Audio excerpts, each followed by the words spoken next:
तो चलिए बच्चों, आज हम आपको पढ़ाएंगे मैन्योर एंड फर्टिलाइजर्स। जैसा कि पिछले वीडियो से मैं बताते आ रहा हूँ कि मैं क्लास 9th का प्रथम chapter improvement in food resources का ही भाग पढ़ा रहा हूँ। तो इसमें मैं बताने जा रहा हूँ आपको मैन्योर एंड फर्टिलाइजर क्या है, कौन कौन है, कैसे प्राप्त करते हैं, हमारे लिए क्या फायदे हैं इनका और कैसे इनका उपयोग करते हैं कृषि व्यवस्था में। तो सबसे पहले चलते हैं मैन्योर क्या है। मैन्योर क्या है?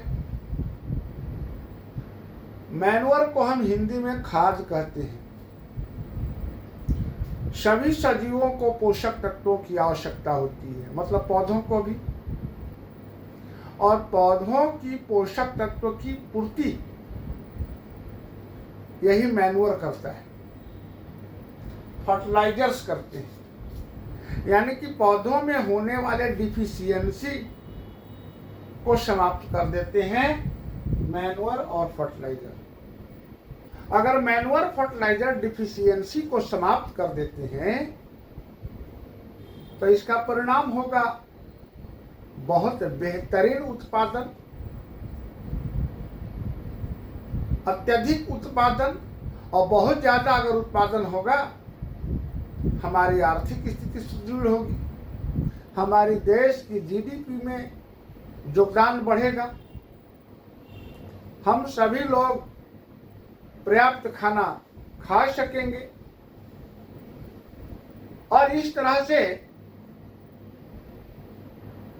इनका हम कह सकते हैं कि हमारे कृषि व्यवस्था में बहुत महत्वपूर्ण भूमिका है, बहुत ही महत्व है इनका। और इनके बिना फसल का उत्पादन अगर आप सोचे हैं कि बेहतरीन हो तो कदापि नहीं होगा। तो चलिए हम लोग देखते हैं कि मैन्योर हम लाते कहाँ से हैं, कहाँ से आ पाता है मैन्योर।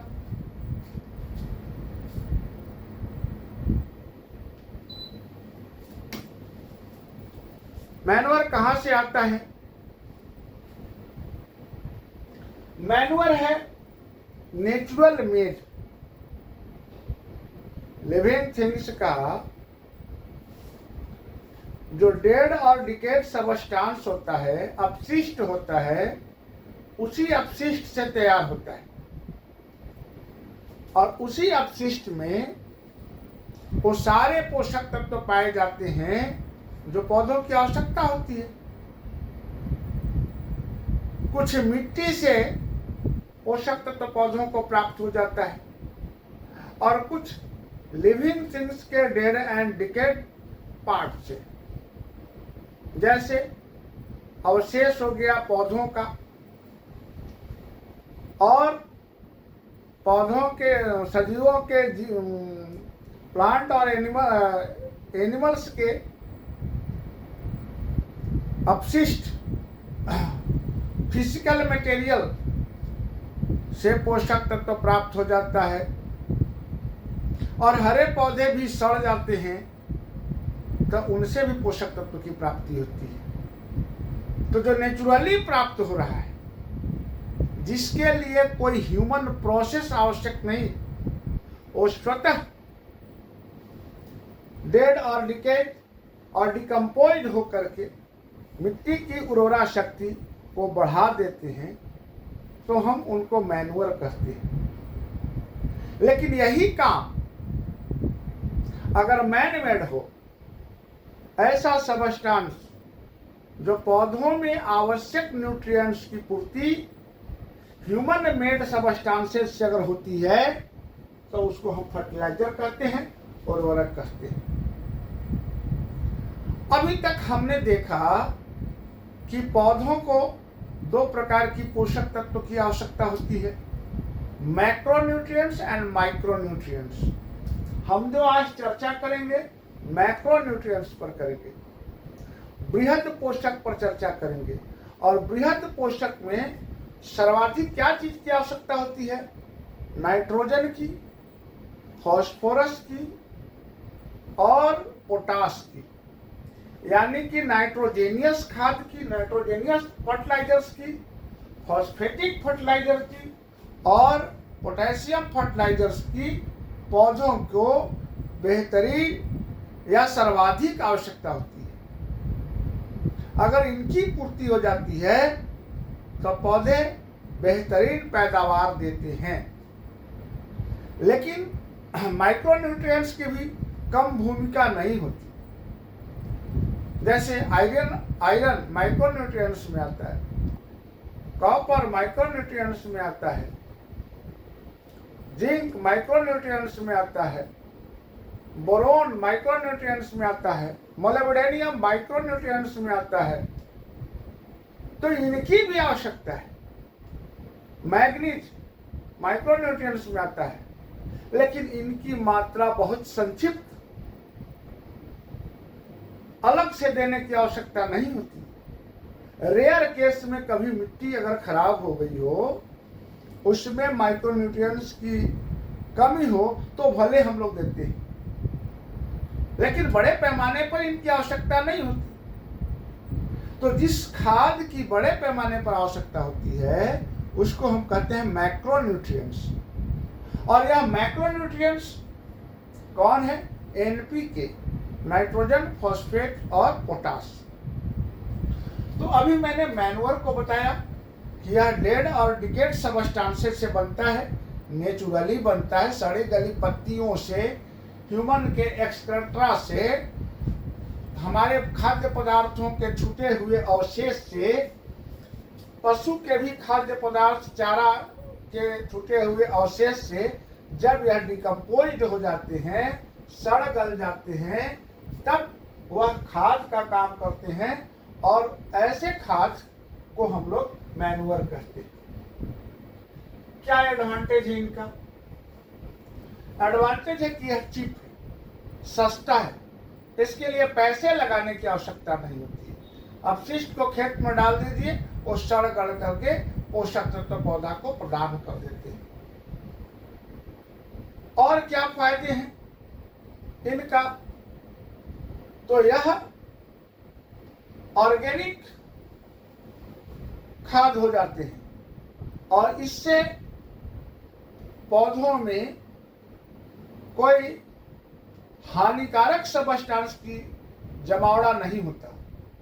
तो अगर आप मैन्युअल यानी कि खाद, नेचुरली खाद से बने हुए, नेचुरली खाद पर जन्मे हुए पौधों का अगर फल खाते हैं तो आप में हानिकारक पदार्थों का एक्युमुलेशन, जमावड़ा न होने की संभावना है। बहुत सारी बीमारियां हमारे शरीर में हो रही हैं।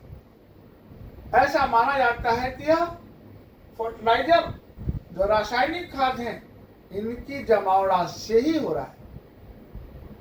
तो अगर हम मैन्योर का इस्तेमाल करते हैं तो यह ऑर्गेनिक खाद हो जाते हैं और इससे हमारे शरीर पर हानिकारक प्रभाव, दुष्प्रभाव नहीं पड़ता। आसानी से अवेलेबल भी है, सभी जगह उपलब्ध है मैन्योर। तो हमको ज्यादा बाजार से खरीदने की आवश्यकता नहीं है, गांव घर में प्राप्त हो जाता है, पैसा लगभग नहीं करता है, गांव घर में आसानी से उपलब्ध हो जाता है और खेत में मिला देते हैं, खेत की उर्वरा शक्ति बढ़ जाती है, इससे कोई शरीर पर हानिकारक प्रभाव भी नहीं पड़ता। लेकिन इसके डिसएडवांटेज भी है। क्या डिसएडवांटेज है? तो डिसएडवांटेज ये है कि इनका पोषक तत्व देने की क्षमता स्लो प्रोसेस है। तो हमको आज धान की फसल की उत्पादन करना है और धान में नाइट्रोजन की कमी है, तो आपने ह्यूमस डाल दिया तुरंत उस समय, जिस समय रोपाई हो रही है उस समय डालें, तो तुरंत उसको प्राप्त नहीं होगा, टाइम लगेगा फसल को पोषक तत्व प्राप्त करने में। इसलिए मैन्योर का डिसएडवांटेज है कि आप खेत में डालें तो वह कुछ दिन के बाद पौधों को पोषक तत्व देगा। दूसरा डिसएडवांटेज है कि मैन्योर में लेस अमाउंट में पोषक तत्व पाए जाते हैं, तो खेत में हमको ज्यादा मैन्योर डालना पड़ेगा, इसका हैंडलिंग आसान नहीं होता, बल्कि मटेरियल से बड़े पैमाने पर इसको खेत में डालना पड़ता है बनिस्पत फर्टिलाइजर की।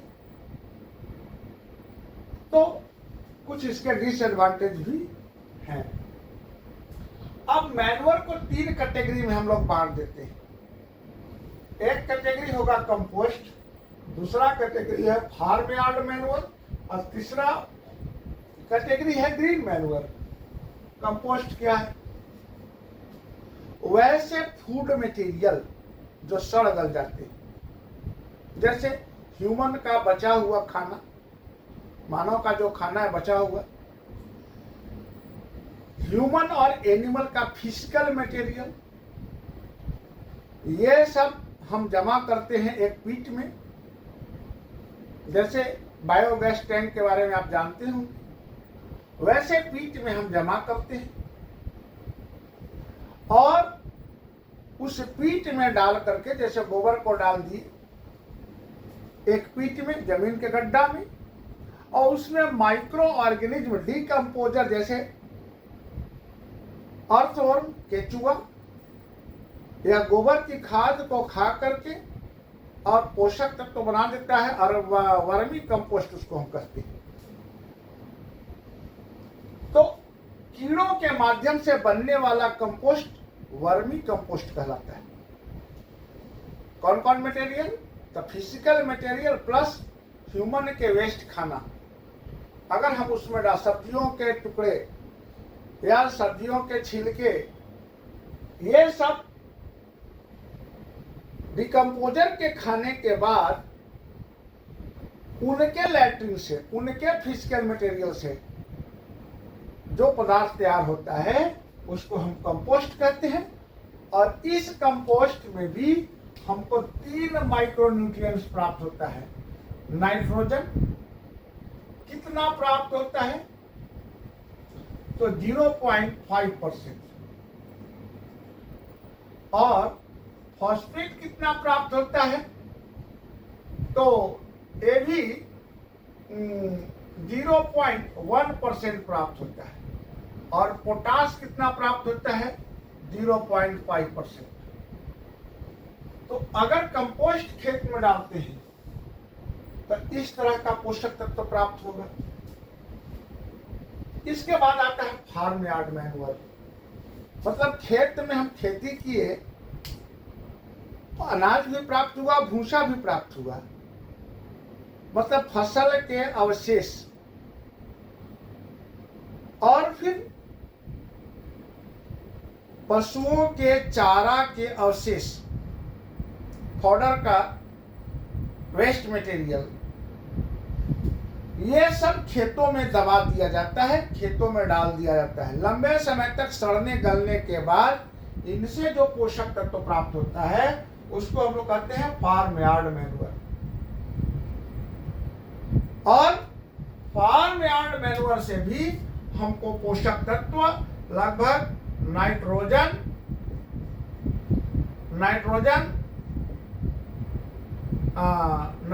प्राप्त होता है 0.4%, पोटास प्राप्त होता है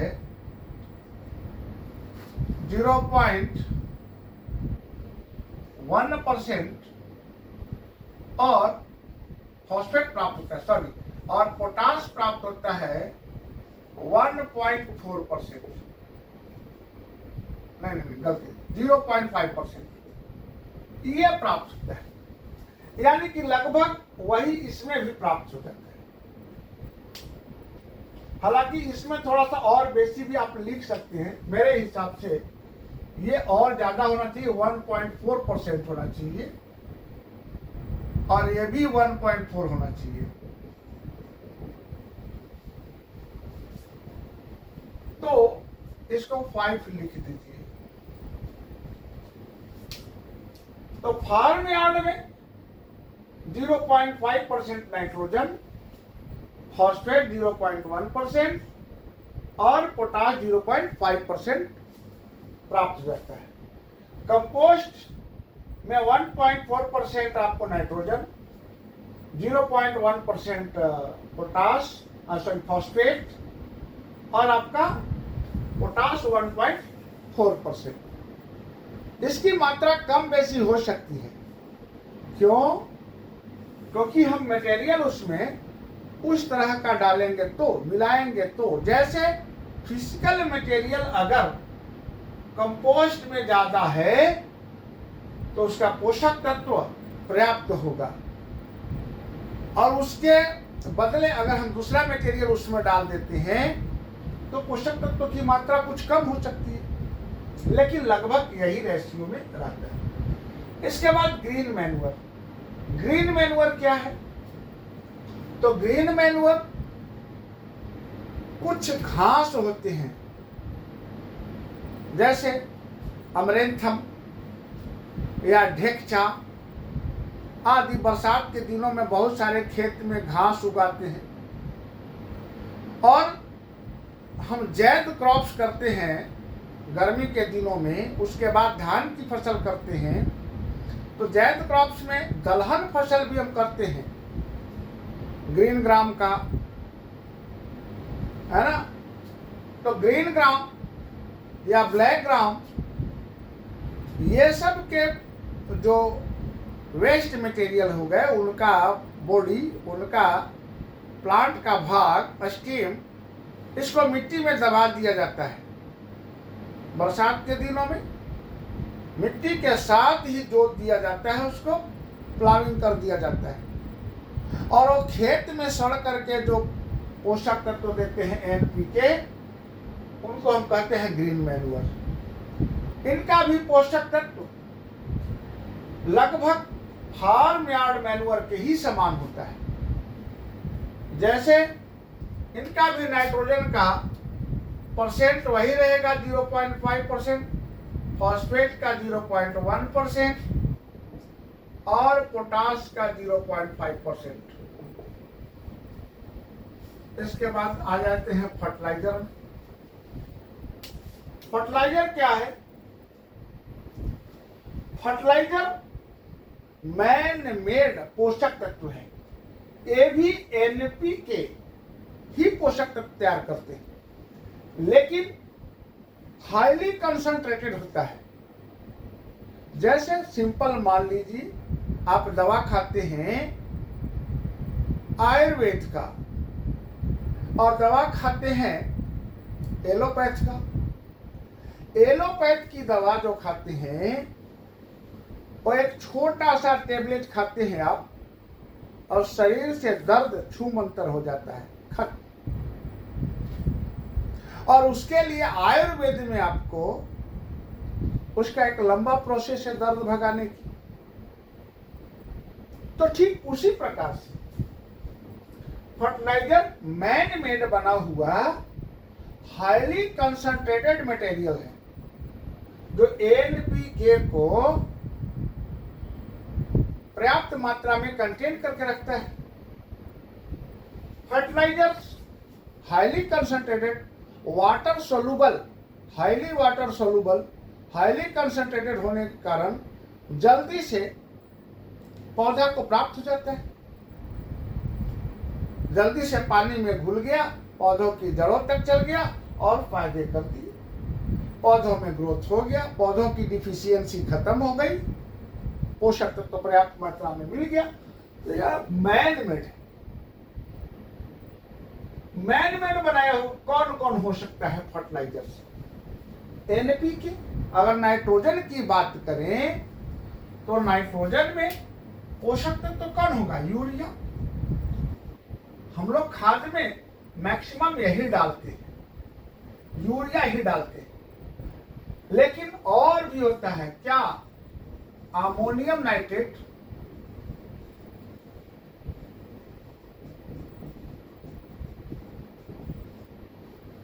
और क्या होता है, अमोनियम सल्फेट भी होता है।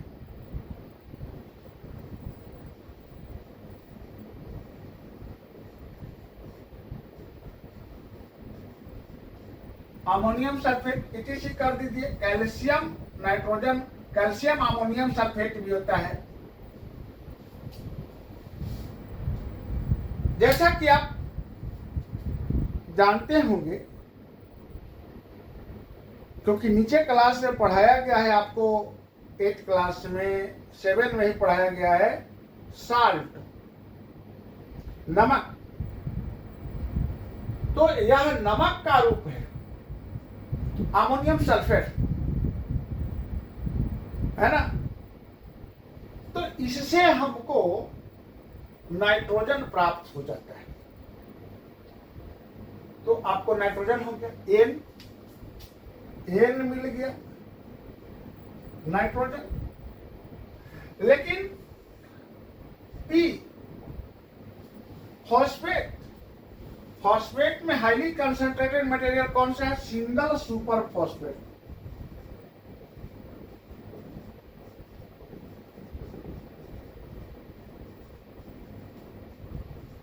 Triple super phosphate,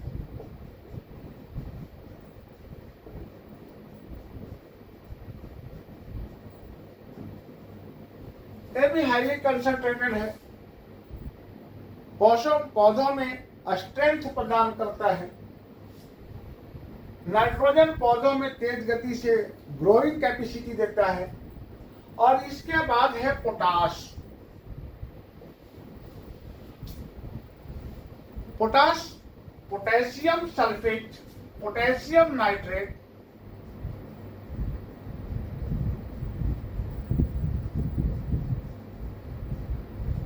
potassium nitrate,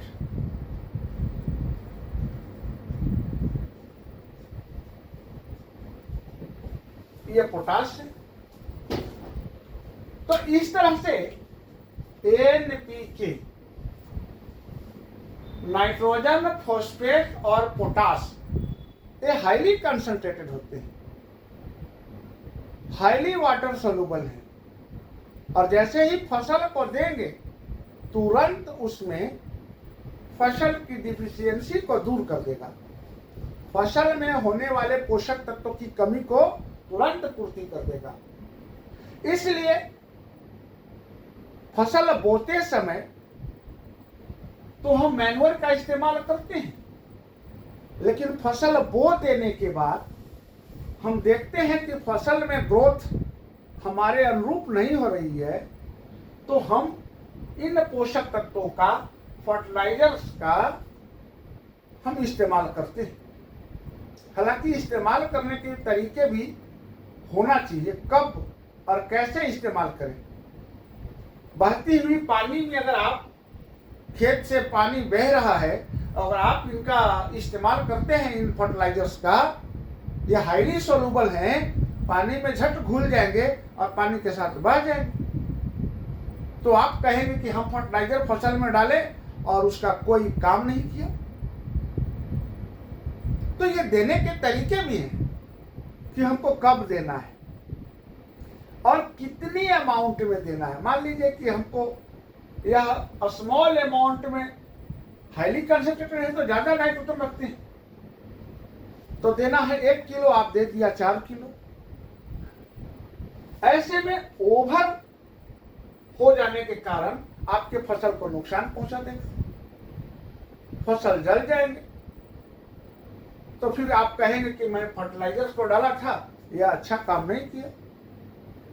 तो फर्टिलाइजर को कब डालना है, कैसे डालना है, ये सब भी महत्व रखता है फसल की उत्पादन क्षमता को विकसित करने में, फसल उत्पादन करने में।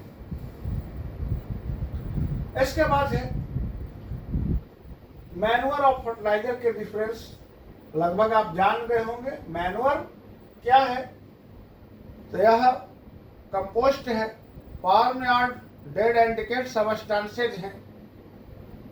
हरे पौधों को सड़ा देते हैं तो मैनुअल हो जाते हैं, जबकि फर्टिलाइजर मैन मेड है, हाईली कंसंट्रेटेड सबस्टेंसेज है। मैनुअल को ज़्यादा मात्रा में हमको उपयोग करना पड़ता है, ट्रैक्टर के डाला से लेके जाना पड़ता है खेत में, जबकि फर्टिलाइजर एक बोरी में ही उससे ज़्यादा पोषक तत्व दे देगा।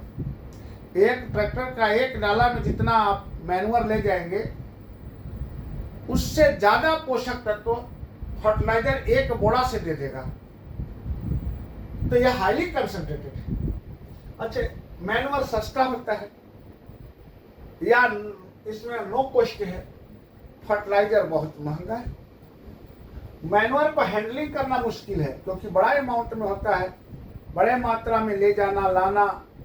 फर्टिलाइजर को हैंडलिंग बहुत आसान है, आसानी से कर लेते हैं। मैनुअल तुरंत लक्षण नहीं दिखाएगा। अगर आप फसल में मैनुअल डालते हैं तो तुरंत चाहेंगे कि फसल को पोषक तत्व मिल जाए, ऐसा नहीं होगा क्योंकि यह मैनुअल घुलने में टाइम लगेगा।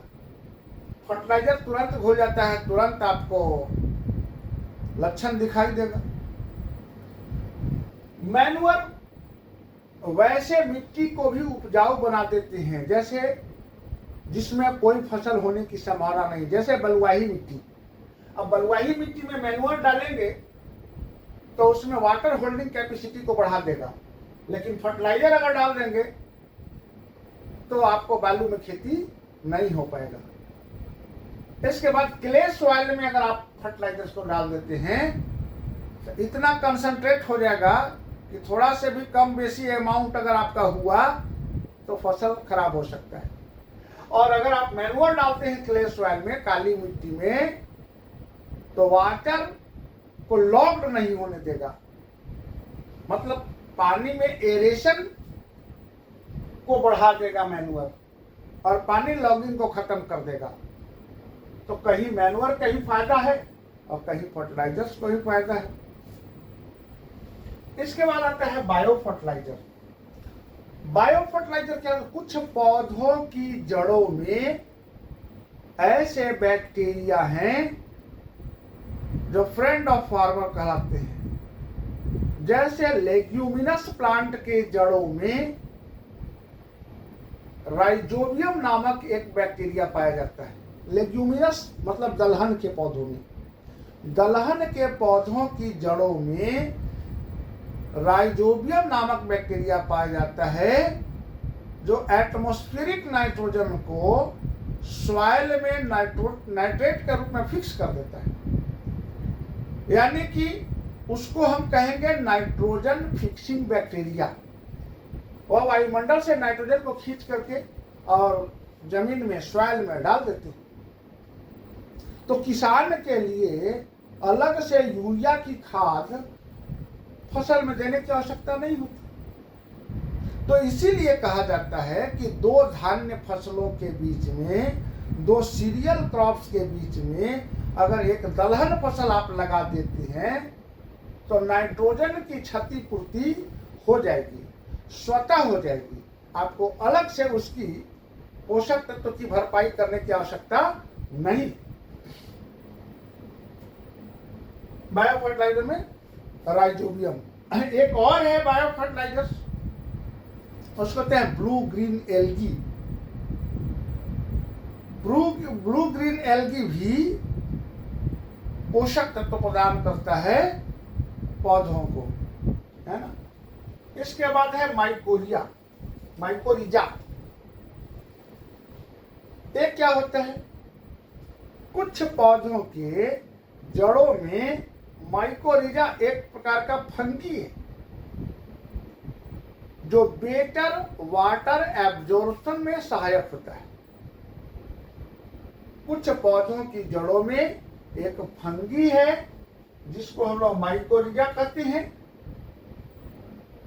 यह वाटर एब्जॉर्प्शन में बेटर सहायक बनता है, इसलिए हम कहते हैं कि यह पौधों का दोस्त है माइकोरिजा।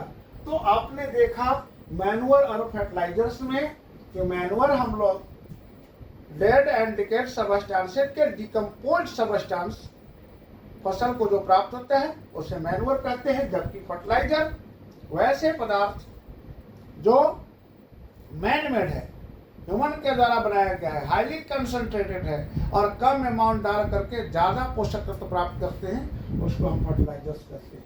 तो इस तरह से आज मैंने आपको मैनुअल ऑफ फर्टिलाइजर्स बताया। मुझे विश्वास है आपको समझ आई होगी। धन्यवाद।